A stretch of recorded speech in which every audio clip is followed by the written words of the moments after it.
Assalamualaikum warahmatullahi wabarakatuh. Anak-anak sekalian, berjumpa kembali dengan Bapak dalam pelajaran PPKN.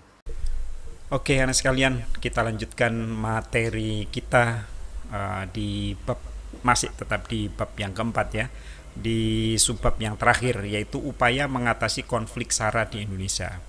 Kita sudah paham bersama di materi yang lalu bahwa Indonesia ini negara yang penuh dengan keberagaman, ya, terutama adalah keberagaman dalam soal SARA, yaitu suku, agama, ras, dan antar golongan. Nah, di materi yang lalu sudah Bapak jelaskan bahwa kalau keberagaman itu kita kelola kita kelola dengan baik, maka akan menjadi satu kekuatan yang hebat, satu keindahan, ya, satu kelebihan Indonesia dibandingkan dengan negara-negara lain, ya. Namun jika tidak dikelola dengan baik, maka SARA ini akan menimbulkan konflik, ya, menimbulkan konflik yang berujung kepada disintegrasi atau perpecahan, ya. Nah, oleh karena itu maka harus ada upaya bagaimana caranya agar konflik SARA ini tidak menyebar. Nah, anak sekalian, di Google Classroom juga sudah Bapak sediakan materi berupa PowerPoint, ya. Kalian juga sudah bisa membacanya, upaya mengatasi SARA di Indonesia dari sudut negara, apa yang negara lakukan. Nah, yang ini lebih kepada apa yang kita lakukan sebagai bangsa Indonesia di dalam mengatasi konflik SARA ini. Konflik SARA, suku, agama, ras, dan antar golongan di Indonesia ini telah meluas, anak-anak sekalian. Ada bentrokan, pembunuhan, perampokan, pencurian, kecemburuan sosial, si kaya si miskin, ya, dan lain sebagainya. Kita tentunya tidak menginginkan ketegangan dan perpecahan ini terus-menerus terjadi di Indonesia ini, apalagi untuk selamanya. Maka perlu ada jalan keluar untuk diselesaikan. Nah, anak sekalian, hal-hal yang perlu kita lakukan sebagai upaya untuk mengatasi konflik SARA ini adalah sebagai berikut. Yang pertama, ya, adalah berdoa kepada Tuhan yang Maha Kuasa. Anak sekalian, sebagai negara yang religius, negara yang percaya kepada Tuhan yang Maha Esa, seperti mana yang dicantumkan di dalam sila pertama, ketuhanan yang Maha Esa. Lalu kemudian juga dicantumkan di dalam alinea ketiga pembukaan Undang-Undang Dasar 45, atas berkat rahmat Allah yang Maha Kuasa, dengan didorongkan oleh keinginan luhur supaya berkehidupan kebangsaan yang bebas, dan selanjutnya bangsa Indonesia ini terkenal dengan bangsa yang religius, bangsa yang beriman, anak sekalian. Jadi dan di materi sebelumnya Bapak juga sudah menjelaskan bahwa keberagaman ini adalah ciptaan Tuhan. Maka anak sekalian, tidak mustahil kalau kita juga berdoa kepada Tuhan agar Tuhan senantiasa untuk mengatur agar SARA ini tidak menjadi konflik. Namun seandainya SARA ini sudah menjadi konflik, ya, sudah menjadi konflik SARA di Indonesia, agar Tuhan segera memberikan jalan keluar, penyelesaian yang terbaik kepada kita semua sebagai bangsa yang beriman. Nah, begitu kira-kira anak sekalian, ya. Jadi untuk dapat mengatasi konflik SARA yang semakin pelik ini, kita harus mengandalkan Tuhan dengan memohon kekuatan darinya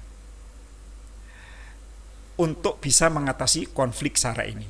Kita harus bersyukur kepada Tuhan yang telah menciptakan kita pada suku, agama, ras, dan golongan.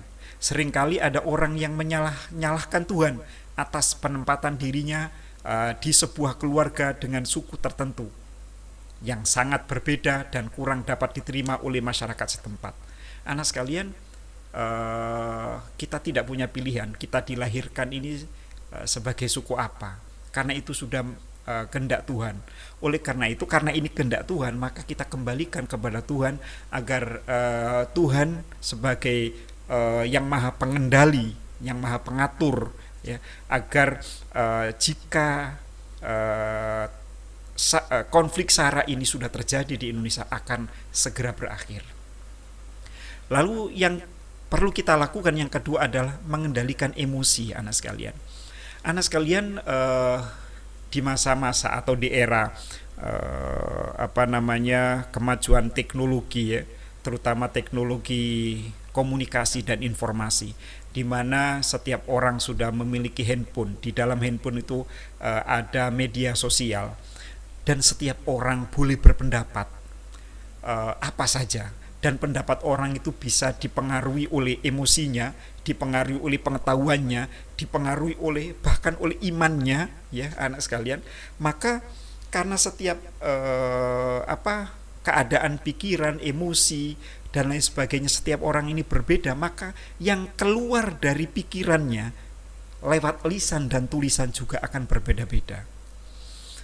Seringkali kita menemukan berita-berita palsu, berita-berita hoax ya, yang menyebar lewat media sosial kita. Lalu kemudian tanpa kita seleksi berita itu, lalu kita termakan oleh berita itu.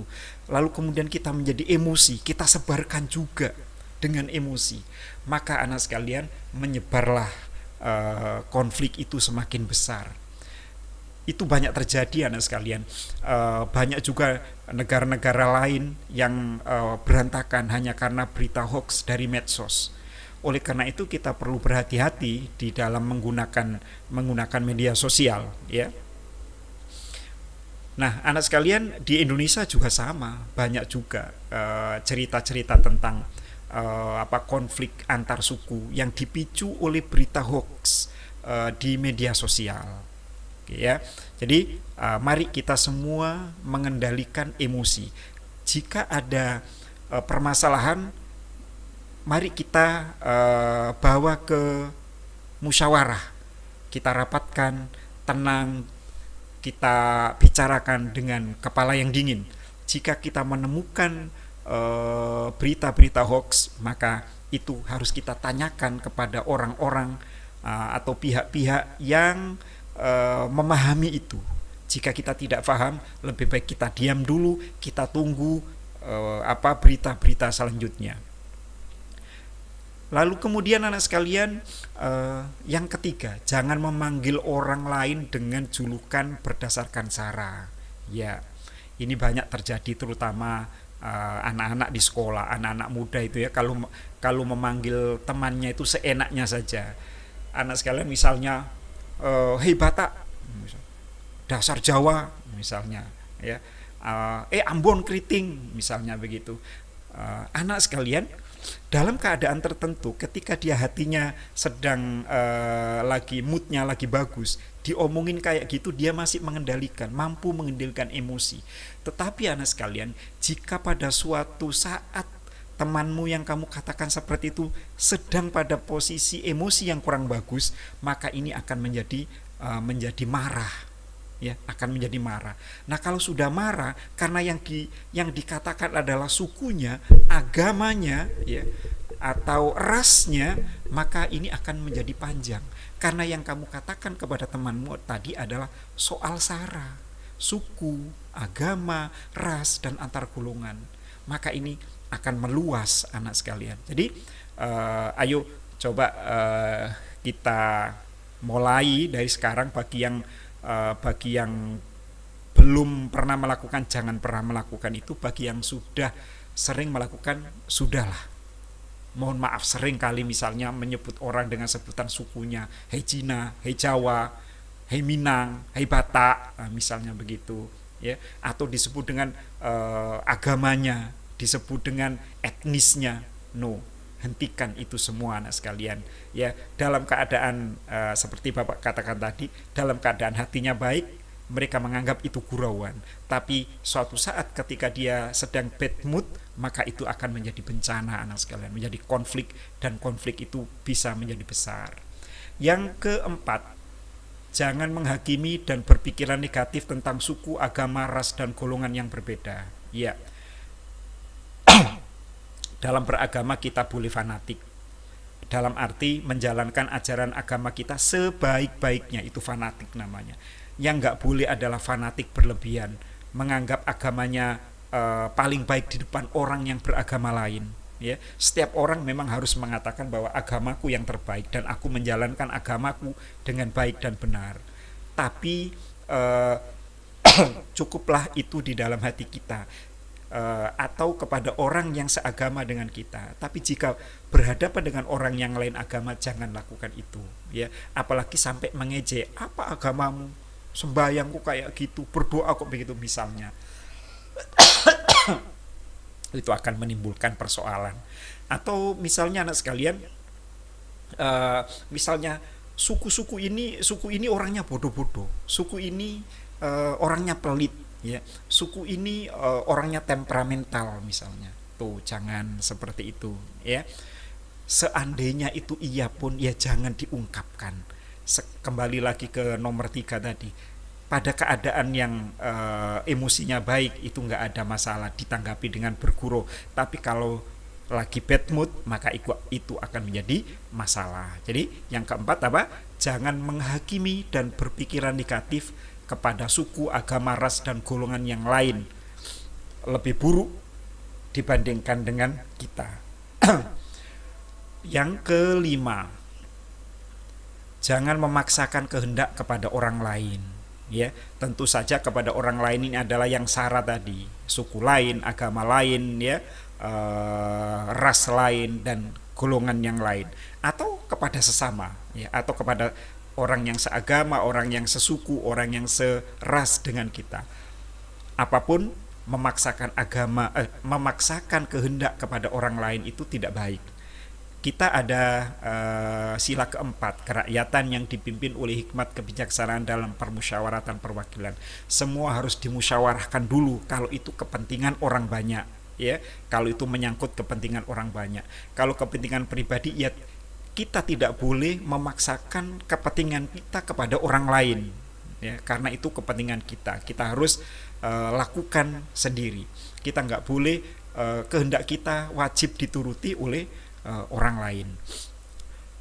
Kita lanjutkan yang keenam, menghormati dan mengasihi orang lain. Ya, ini sila kedua, ya, kemanusiaan yang adil dan beradab. Anak sekalian, kita semua, apapun agamanya, apapun sukunya, apapun rasnya, apapun golongannya, kita ini sama-sama makhluk ciptaan Tuhan. Ingat, makhluk ciptaan Tuhan, manusia makhluk ciptaan Tuhan itu derajatnya sama. Semua, apapun sukunya, warna kulitnya, agamanya, derajatnya sama di depan Tuhan. Yang membedakan adalah ketakwaannya. Oleh karena itu anak sekalian, kita harus menghormati mereka, ya, kita harus menghormati mereka. Tidak boleh saling memburukkan, menjelekkan. Indonesia itu bangsa Indonesia itu terkenal dengan ramah, ya, kekeluargaan, saling menolong, saling mencintai, ya, saling menghormati, ya, gotong royong, ya, kerjasama dan lain sebagainya. Itu yang harus kita pegang teguh agar Indonesia yang beragam ini tetap menjadi negara yang kuat. Lalu kemudian yang ketujuh anak sekalian, melakukan dan memikirkan hal-hal yang positif secara bersama-sama. Jika ada sesuatu yang positif, ayo kita pikirkan bersama-sama. Misalnya di kelas, bagaimana keadaan kelas agar aman, agar bersih, dimusyawarahkan, dirapatkan, ya. Kalau di kampung misalnya bagaimana di kampung itu ada agama yang berbeda, suku yang berbeda, ras yang berbeda. Ketika menyambut peringatan 17 Agustus, apa yang harus dilakukan oleh kampung kita? Ini ada lomba antar kampung, lomba antar RT, antar RW, bagaimana menghias kampung, lomba apa saja yang harus dilakukan, dimusyawarahkan bersama. Yang positif-positif saja, yang negatif lupakan, ya. Lalu kemudian kita lanjutkan.